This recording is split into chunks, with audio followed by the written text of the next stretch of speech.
महाराष्ट्रात मोठ्या घडामोडी घडणार, 8 मंत्र्यांना थेट घरी पाठवणार, नावच समोर. कोणत्या गटाला भूकंपाचा सर्वाधिक धक्का पाहूयात. गेल्या काही दिवसांपासून महाराष्ट्राच्या राजकारणात विविध घडामोडी सुरू आहेत. याच पार्श्वभूमीवर मुख्यमंत्री देवेंद्र फडणवीस हे मंत्रिमंडळात लवकरच मोठे फेरबदल करतील अशी शक्यता वर्तवली जाते. सामना या वृत्तपत्रात याबद्दलची अधिक माहिती देण्यात आलेली आहे. महायुती सरकारमधील 8 वादग्रस्त मंत्र्यांना लवकरच डच्चू देण्यात येणार असल्याचं बोललं जातंय. त्यांच्याऐवजी आता काही नव्या चेहऱ्यांना मंत्रिमंडळात संधी दिली जाईल असं बोललं जात आहे.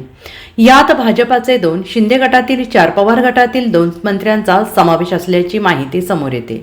या सगळ्यांना मंत्रिमंडळातून बाहेरचा रस्ता दाखवला जाण्याची शक्यता वर्तवली जात आहे. सातत्यानं वादग्रस्त वक्तव्य करणं भोवणार. विधानसभा निवडणुकीत भाजप महायुतीला मोठं यश मिळालंय आणि त्यानंतर राज्यात महायुतीचे सरकार स्थापन झाले. पण हे सरकार स्थापन झाल्यापासून महायुतीचे काही मंत्री आणि आमदार सातत्यानं वादग्रस्त वक्तव्य आणि वर्तन करत आहेत. त्यामुळे सरकारची प्रतिमा डागाळली जाते आहे. मुख्यमंत्री देवेंद्र फडणवीस यांनी जाहीर केलेल्या 100 दिवसांच्या कार्यक्रमात काही मंत्र्यांची कामगिरी असमाधानकारक होती आणि हीच बाब लक्षात घेता आगामी स्थानिक स्वराज्य संस्थांच्या निवडणुकांपूर्वी मंत्रिमंडळात मोठे फेरबदल अपेक्षित आहेत. इतर पक्षातील काही दिग्गजांना भाजपमध्ये प्रवेश देऊन त्यांना मंत्रिमंडळात स्थान दिलं जाण्याची शक्यता वर्तवण्यात येते. शिंदे गटाच्या 3 ते 4 मंत्र्यांना संभाव्य फेरबदलात नारळ दिला जाण्याची शक्यता आहे. यामध्ये वादग्रस्त ठरलेले सामाजिक न्यायमंत्री संजय शिरसाट, मंत्री भरत गोगावले, शिक्षण मंत्री दादा भुसे, गृहराज्यमंत्री योगेश कदम यांचा समावेश असल्याचं बोललं जात आहे. तर अजित पवार गटातील धनंजय मुंडे आणि यांचा संतोष देशमुख प्रकरणामुळे आधीच राजीनामा झालेला आहे. त्यापाठोपाठ आता सातत्यानं वादग्रस्त ठरणाऱ्या माणिकराव कोकाटे यांच्या मंत्रिपदावर टांगती तलवार असल्याची शक्यता आहे, चर्चा आहे. तसेच नरहरी झिरवळ यांनाही मंत्रिपद गमवावं लागण्याची शक्यता वर्तवली जाते.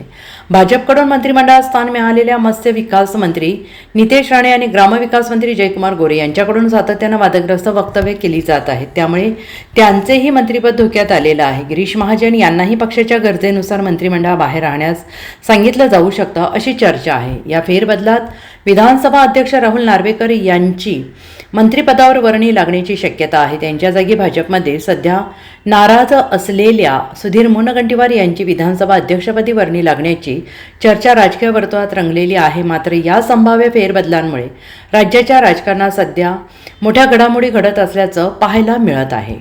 मुख्यमंत्री धक्कातंत्राच्या तयारीत आहे. 8 मंत्री नवीन फेरबदल होणार आहे अशी चर्चा आहे. अशा प्रकारची कोणतीही तयारी चाललेली नाही.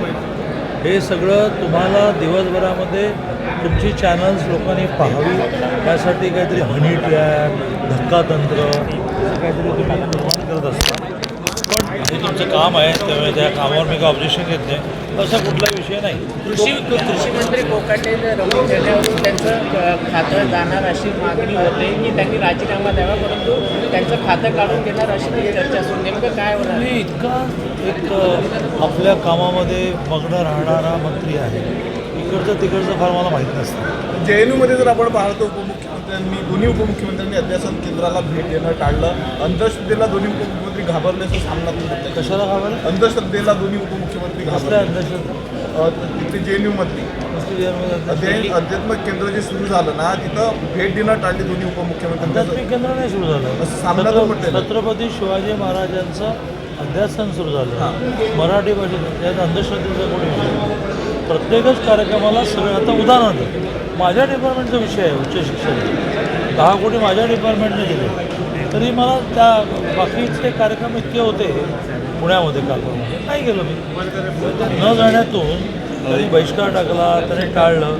आणि for your kind information, Chhatrapati Shivaji Maharaj अध्यासन मराठी भाषा अध्यासन JNUमध्ये सुरू झालं. अंधश्रद्धेचा कुठे विषय? सुधीर भाऊ मुनगंटीवार हे नाराज आहे आणि राहुल नार्वेकर या दोघांची मंत्रिमंडळामध्ये वर्णी तुम्हाला दिवसभर लोकांनी चॅनल पाहिजे असले तसे सनसनाटी बातम्या कराव्या लागतात. त्याच्यात काही तथ्य नाही. Bureau report SBN Marathi, Mumbai.